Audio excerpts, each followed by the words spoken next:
Hey guys, once again I am hard at work crocheting. Let me show you what I am currently working on.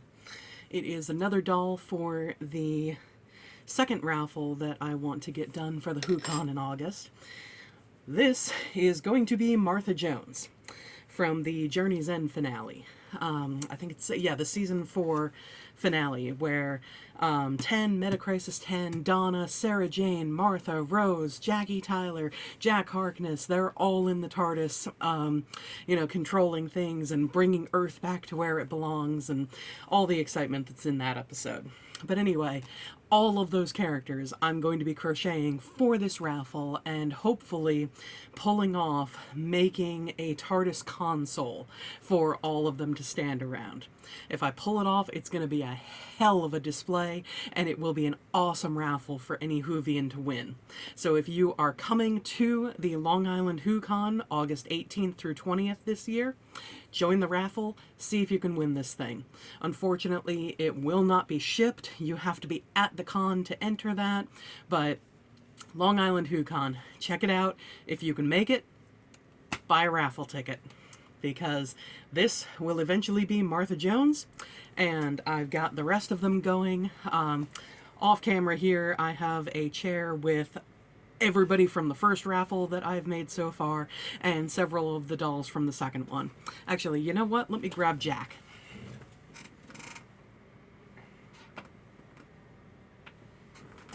So this is the Jack Harkness doll. He's already got his belt, as you can kind of see, because I'm doing this video at night. Want to be able to schedule it for it to come out tomorrow, which will be today when you're watching it, of course. Gotta love filming schedules and whatnot. But anyway, yeah, you can see the bit of his white shirt, and soon I will make the collar out of this kind of dusty, darkish blue color. And he's got his legs. No feet yet, because that's usually one of the last things that I do. The next thing that I'm going to do for him is make his coat once that color comes. I had to order it off Amazon. But yeah, hard at work on these things. Today, though, I more want to talk about classic novels. I've been thinking about them lately because recently I ordered this book off of Amazon. I know, again, it's flipped, but it is called The Turn of the Screw, and it is supposed to be a gothic horror novella. Now, I haven't read a huge amount of classic stuff, but I have read a handful. I got very into Sherlock Holmes around 2006, 2007, partially because back during my senior year, I had the idea, wouldn't it be cool if there was a Sherlock Holmes and Phantom of the Opera crossover novel? Or movie, or, whatever piece of media. Well, I found out when I was 17 that there actually is a crossover novel of Holmes and the Phantom meeting. Except it cost, I don't know, it was out of print then or something like that. Unfortunately, when I was 17, it was 2000. So the internet was not what it was, or not what it is now. I couldn't just pop onto Amazon or eBay or anything like that and get something like this for a reasonable price. Although I will say, you don't have to get the original version of this particular Holmes and Phantom novel. It has been reprinted under the Further Adventures of blanket title of Holmes books that are released, I think, by Titan Books. But anyway, so back in 2006, 2007, I decided, you know what? Let me just go to Barnes & Noble and get this big-ass tome of a book that has all the original 4 novels and 56 short stories penned by Arthur Conan Doyle. And I started reading Study in Scarlet, and I read, I read up to the Blue Carbuncle. And I started reading Blue Carbuncle, but I never continued with it. And oh, that's where I have this bookmark. I have an Edgar Allan Poe bookmark. This should be in my Edgar Allan Poe collection. But anyway, I wonder where my Sherlock Holmes bookmark went, because I know I have one. Oh, here it is. It is With the Adventure of the Dying Detective. I must have been reading that at some point. Because, yeah, I went straight through to The Blue Carbuncle, didn't finish reading that one, but I did read other random ones in here, including The Final Problem, where Holmes faces off against Moriarty, and a couple of the other ones. The one with the title with the yellow face in it, again, The Dying Detective, I read that one, and I don't remember what else. But there was also another classic novel that I have read, or I guess technically this is considered a novella too, even though it's longer than Turn of the Screw, is The Strange Case of Dr. Jekyll and Mr. Hyde. And I love this book, novella. I love the story. I love the musical. I got into the musical. I got into two songs from the musical. Specifically, This Is the Moment and In His Eyes, when I was back in high school. And then I started listening to musicals more. Of course, there was Phantom, and I will talk about that in tomorrow's video, the one coming out on February 6th, and I will explain the reason for that in that video. But yeah, I was always into Phantom. I can listen to that entire soundtrack.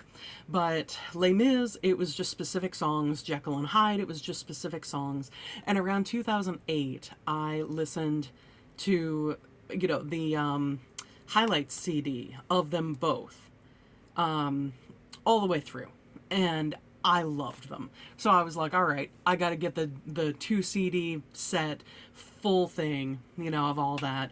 I got the Les Mis 10th anniversary DVD, and oh my god, that is the dream cast. Oh, Colm Wilkinson. Oh my god, he is just amazing. And oddly enough, there is a Canadian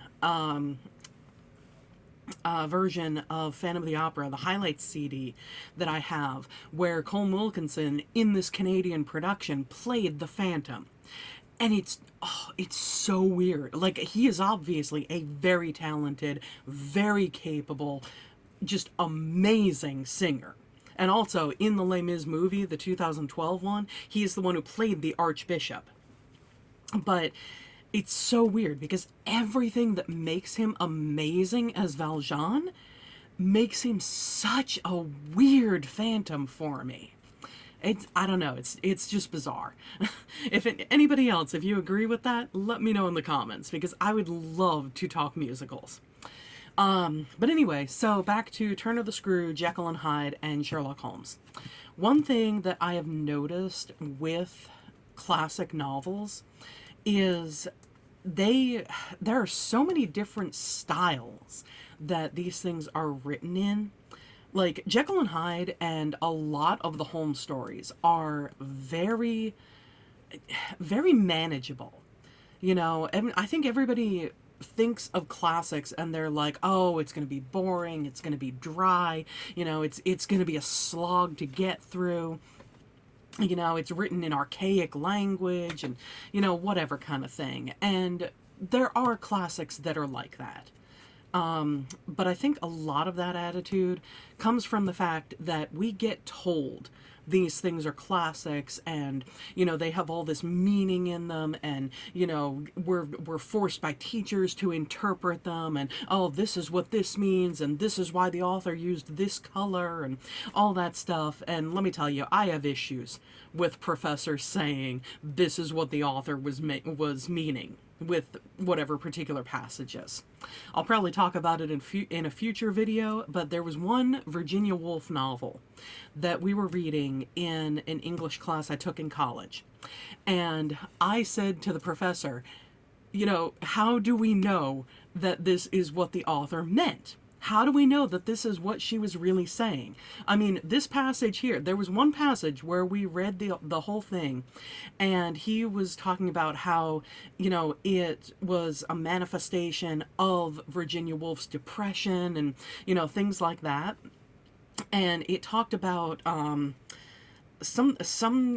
it was like a wedge-shaped cone of darkness. That's what it was. It was a wedge-shaped cone of darkness, was the quote from the novel.